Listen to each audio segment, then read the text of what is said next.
the time has arrived that I walk this way of love, through the walls of your fears and weary heart.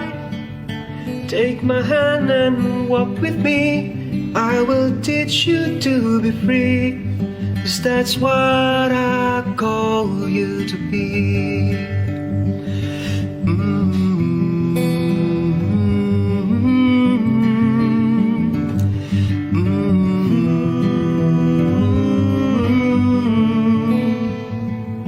I have loved you and more, hoping you would hear my call, trusting me each day like never before. Oh, the pain that I feel when you forget what's true and real, that you're mine and I am yours.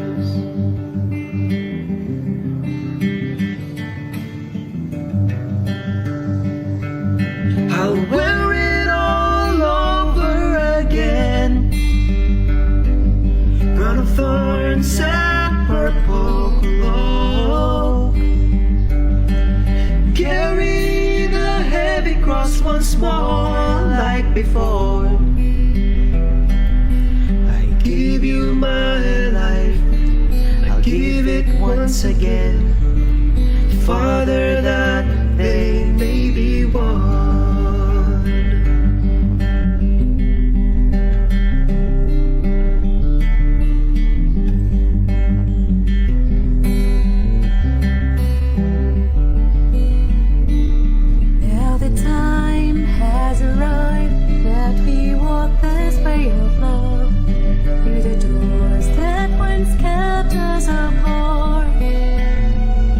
Take their hand and walk with them.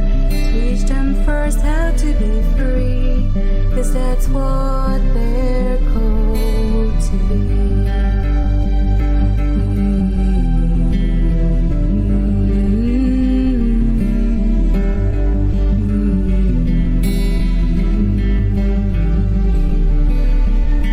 There's love for all and so much more, hoping we all hear the call, trusting Him each day like never before.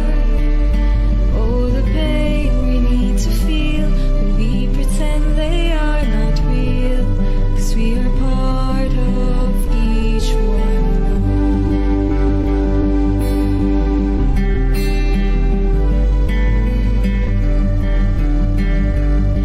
I'll wear it all over again, crown of thorns and purple cloak. Carry the heavy cross once more like before. I gave you my life, I'll give it once again, Father, that they may be one. I'll wear it all over again, crown of thorns and purple cloak. Carry the heavy cross once more like before. I give you my life, I'll give it once again, Father, that they may be one. I gave you my life, that I'll give it once again, Father, that they may be one. Father, that they may be one.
was the nourishment, taste, and liking, the motive and unvarying aim and intention of the whole of Jesus' life, even to his agony and death on the cross.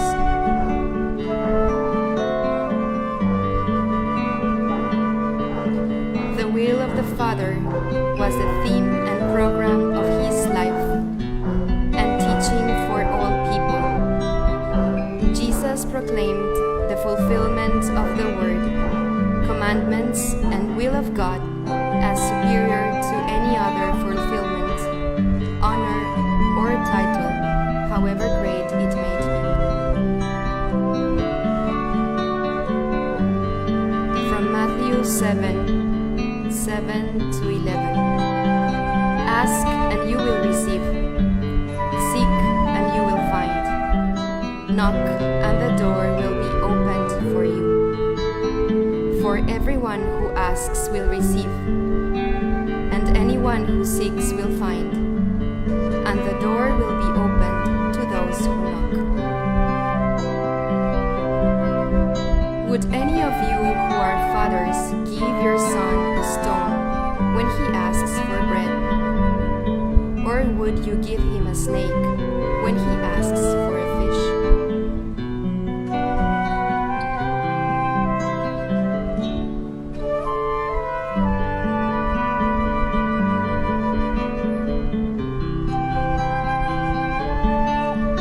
As bad as you are, you know how to give good things to your children. How much more then will your Father in heaven give good things to those who ask him?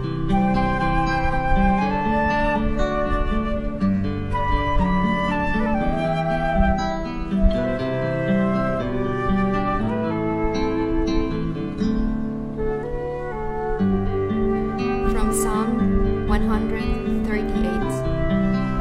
I thank you, Lord, with all my heart. In the presence of the angels, to you I sing. I bow low toward your holy temple. I praise your name for your mercy and faithfulness.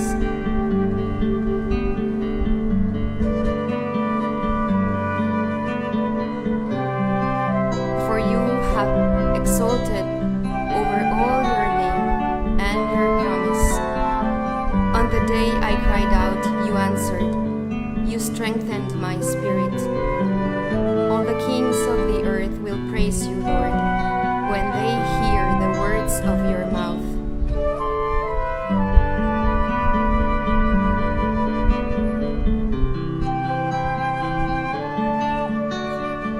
They will sing of the ways of the Lord. How great is the glory of the Lord. The Lord is on high, but cares for the lowly, and knows the proud from afar.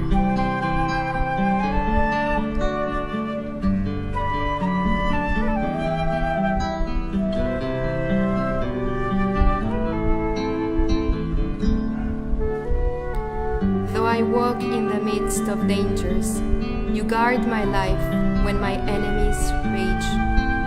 The Lord is with me to the end. Lord, your mercy endures forever. Never forsake the work of your hands.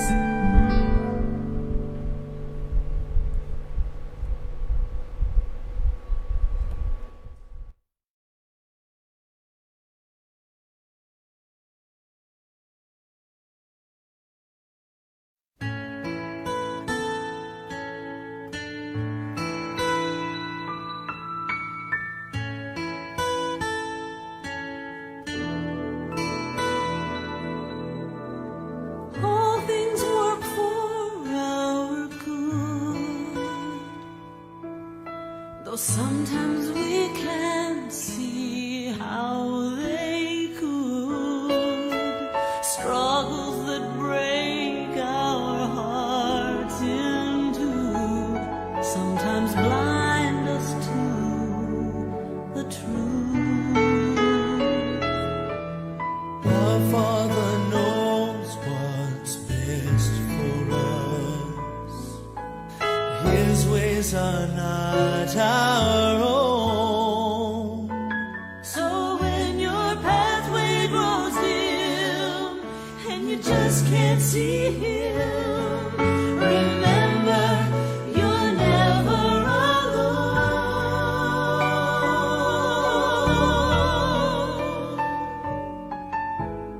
God is too wise to be mistaken.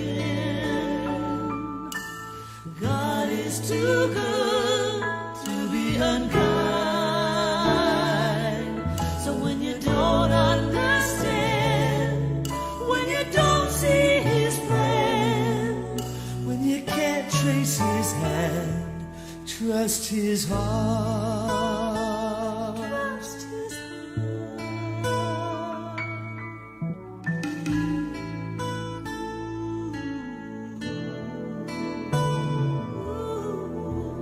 He sees the master plan. He holds our future in his hand. So don't live as those who have no hope. All our hope is found in him. We see the present clearly, but he sees the first and the last. And like a tapestry, he's leaving you and me to someday be just like him.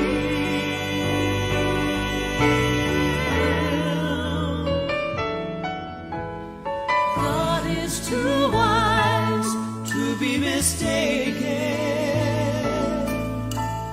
God is too good to be unkind. So when you don't understand, when you don't see his plan, when you can't trace his hand, trust his heart. He alone is faithful and true. He's faithful. He alone knows what is best for you.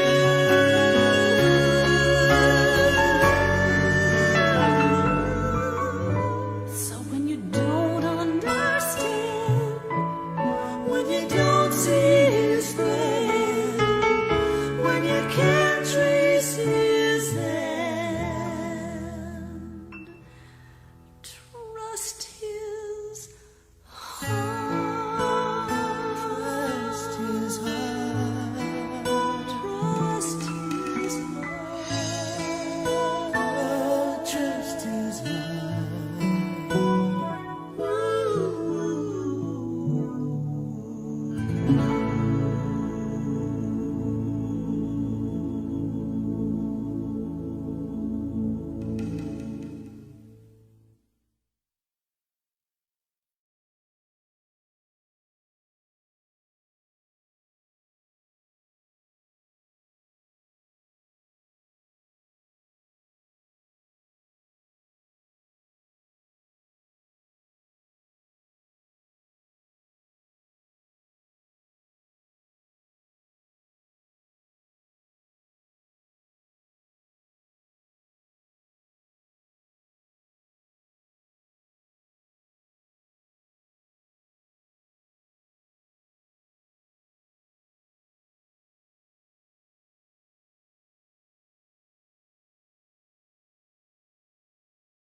Rest in God.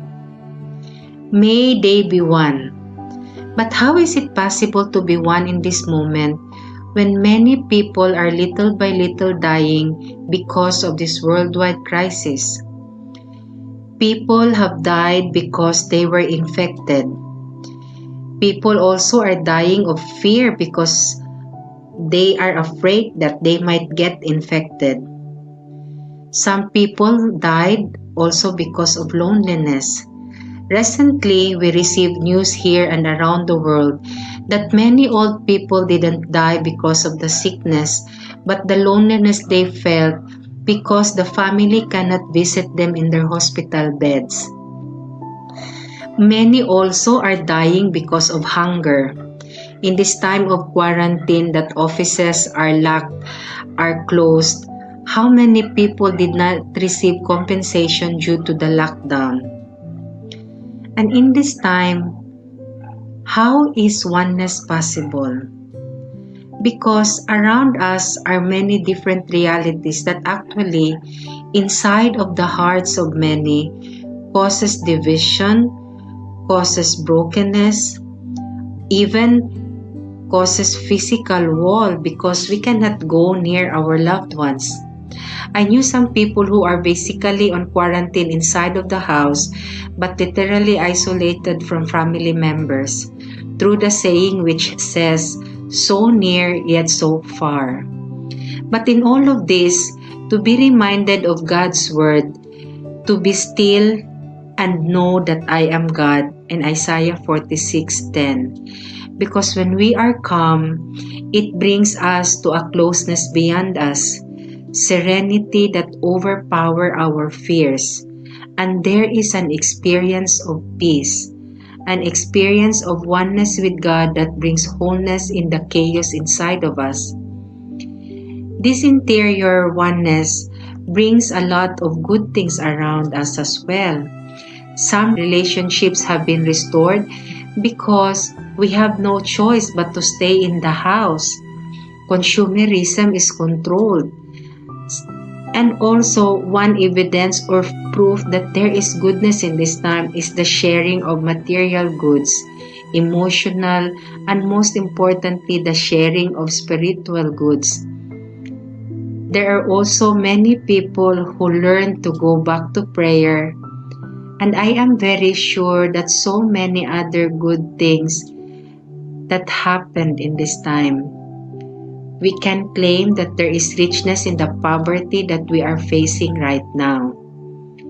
3 points that might help us in these guidelines. First is the reliance to the Father.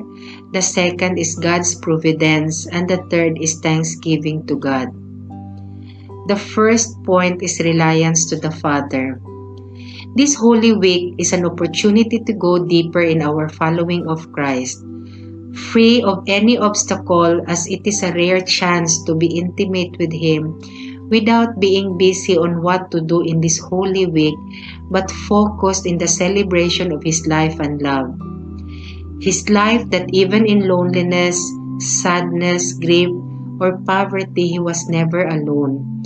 He was always with the Father, our God the Father that loved Him and us dearly. He lived the fullness of His life because He knows exactly whom to depend. His security lies in His relationship with His Father. Jesus' dependence on the Father led Him to be one with the Father in all moments. In John 10:29-30, what my Father has given me is greater than everything, and no one can snatch them away from the Father's care. The Father and I are one. The Father and I are one. Jesus presented a relationship that goes beyond superficial intimacy, but a relationship of trust, of hope, and of love.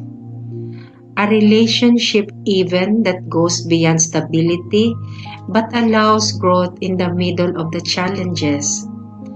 The Father was with Jesus all throughout His life. In the many accounts of the Gospel, we can see that His experience of joy, triumph, and victory. But the Father was also there even in Jesus' temptations, in his hardships, trials, and struggles. We can see that there is a unique bond between them, a bond that nobody can separate. They are one in mind, heart, and will.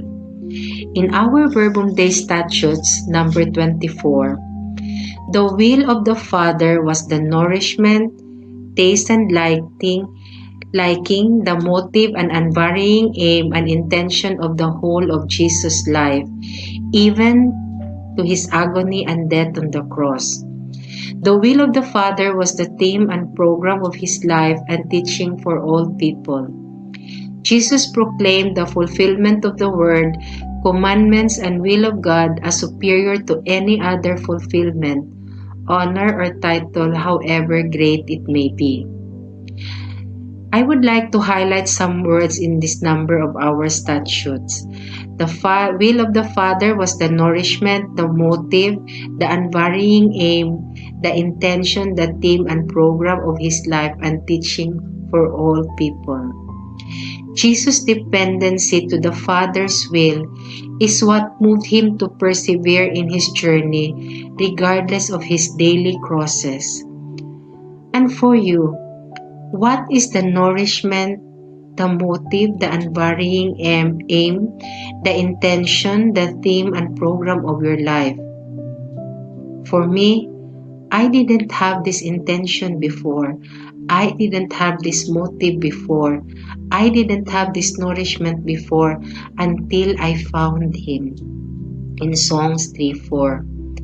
And in this journey, all of us are invited to intensify our gaze on Jesus, to look at him closely, and to be attracted to his life once again, and to fall in love with him all over again. Let us look at his life with how the Father's will has been his inspiration and joy that gives meaning to his life.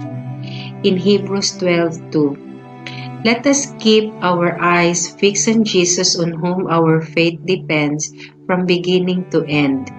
He did not give up because of the cross. On the contrary, because of the joy that was waiting for him. He thought nothing of the disgrace of dying on the cross, and he is now seated at the right side of God's throne. Always in the mind of Jesus is the joy that awaits him, because in the Father's presence, he doesn't have to prove anything, but the desire to obey and please the Father in all moments, knowing that the Father loves him in all his weaknesses and in his strength. The Father's love is what excites him every single day. Are you excited with the Father's love for you every day? The Father's will motivated Jesus to do mission. It motivated him to love others and even his own enemies, motivated him to give up his life for us and allow the Father's will to transform his pain, sorrow, and anguish. When I was younger, I had this insecurity over many things because I thought that life is happier when you have the best qualities. And I see myself not really gifted at all. This insecurity was provoked many times, and even when I get married, when I experienced many times people comparing me to my husband. It's like a norm to live this life that you have to be exactly good in order to gain the favor of others. But one time, while sharing all these insecurities with a friend, he asked me, "What is your security in life? Don't you know that Jesus is the best security that you can have in spite of what this world is presenting to us?" No, I didn't know that before. Should I have known that Jesus is the best security, could have saved me many years of my life.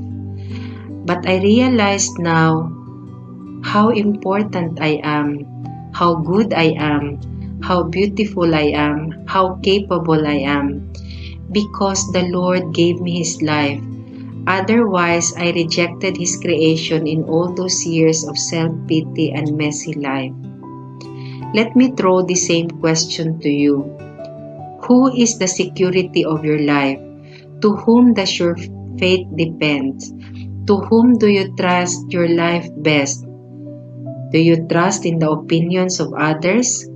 Do you trust in the hardships of this life? Where do your life depend in the uncertainty of what is happening now? When I decided also to be a mother, motherhood can be biological but at the same time cultural, because even if we give birth biologically, motherhood is a choice. When I decided to fully dedicate my time to my children, we knew that it would be very challenging because we are raising a family. I remember my prayer when we were newly married. Lord, I want to ask you in this marriage, please sustain us with your grace in all aspects of our life. True enough, from that prayer until today, the Lord sustained us. Not lavish, not also lacking, but fair enough. We also have our fair share of struggles and many times get discouraged, but not to lose that bond with the Lord, that oneness with Him. We are very sure that the Lord is the one guiding us in this married life, and we are also sure that He is the one guiding us to have this family life. Jesus is reminding and teaching us how to depend to our Father because of His great love for us, that He is willing to provide for us. He is not only a great provider, but a loving Father. Which leads me to my second point, which is God's providence. In Matthew 7:7-11, ask and you will receive, seek and you will find, knock and the door will be opened to you. For everyone who asks will receive, and anyone who seeks will find, and the door will be opened to those who knock. Would any of you who are fathers give your son a stone when he asks for bread? Or would you give him a snake when he asks for a fish? As bad as you are, you know how to give good things to your children. How much more then will your Father in heaven give good things to those who ask Him? Have you ever tried asking to the Father? Have you tried begging? What did you ask? The Lord is giving us the opportunity to ask. Ask our Father, what do you need? Do you need something? Do you need His presence? In these days of quarantine, we content ourselves with the online masses and rosaries, believing in faith that God is truly present and receive Him in our heart in full. I also content myself in the live streaming of the adoration of the Blessed Sacrament in front of our TV. And I told the Lord in front of me, I really want to be near you, Lord, to be very near you in this moment, and I desire to be with you. And the passage of John 4 of the Samaritan woman helped me being in conversation with Jesus at the well.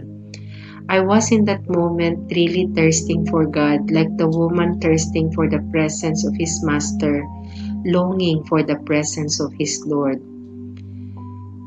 In the verse 7, ask and you will receive, seek and you will find, knock and the door will be opened to you.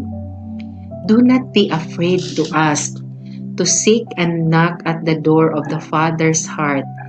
He listened to us. He wants us to be one with Him and not to be afraid of Him, but to have that full confidence in asking Him what is inside of us. I know it's not really that easy, but it takes a lot of sincerity and authentic faith to be able to ask the Lord the desires of our heart, to learn how to seek for His presence and believing that His door is open, the door to many options, the door to many opportunities, the door of hope, the door of love, the door of community, the door to pray, the door to preach, the door to share, door to forgiveness perhaps, or even the door to listen for a call. When we ask, to ask fully, sometimes setting aside our own comforts and plans. It is to realign our plans to His plans and our priorities that He become our first priority.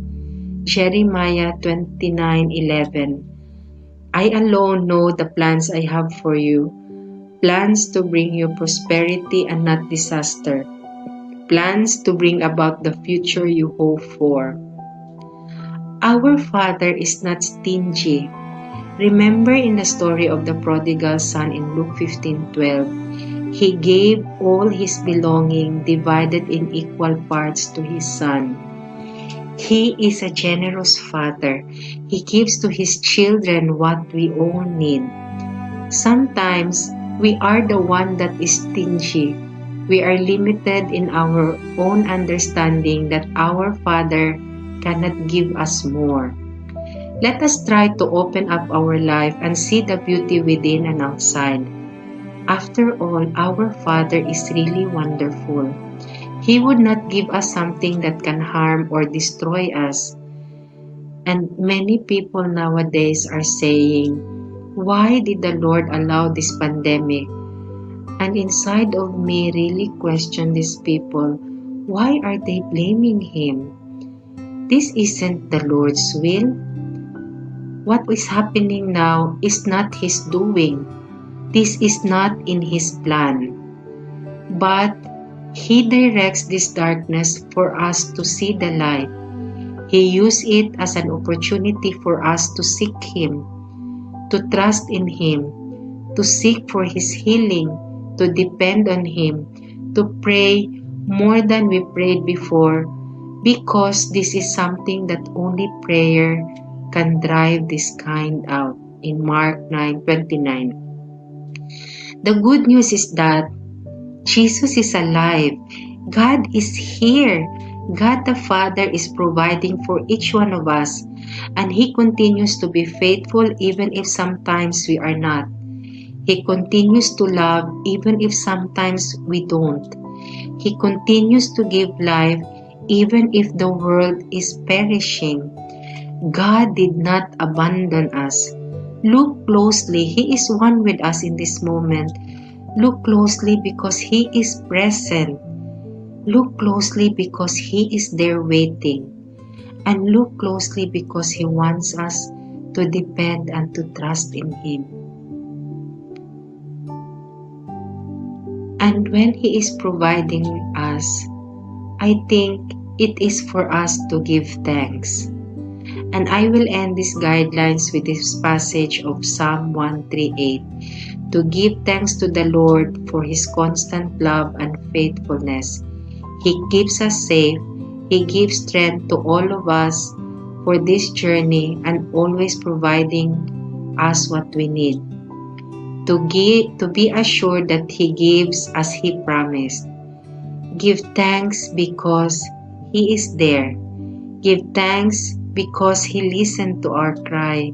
Give thanks because He will bring newness to us. Give thanks, always give thanks.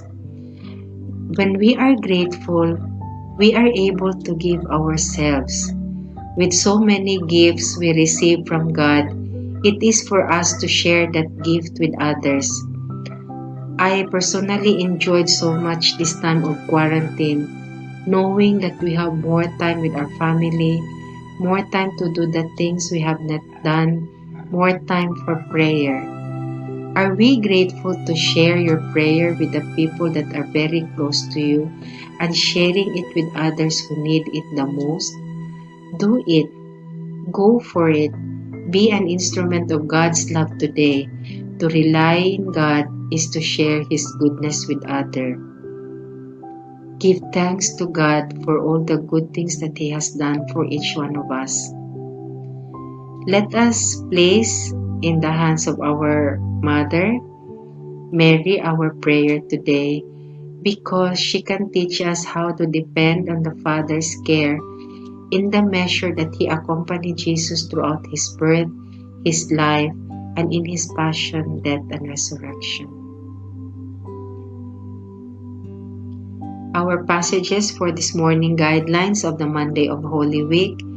Main passages are John 10:29 to 30, Matthew 7:7 to 11, Psalm 139, and our supplemental readings is Isaiah 46:10, Hebrews 12:2, Jeremiah 29:11, and Mark 9:29. Thank you everyone, and enjoy praying with the Word of God.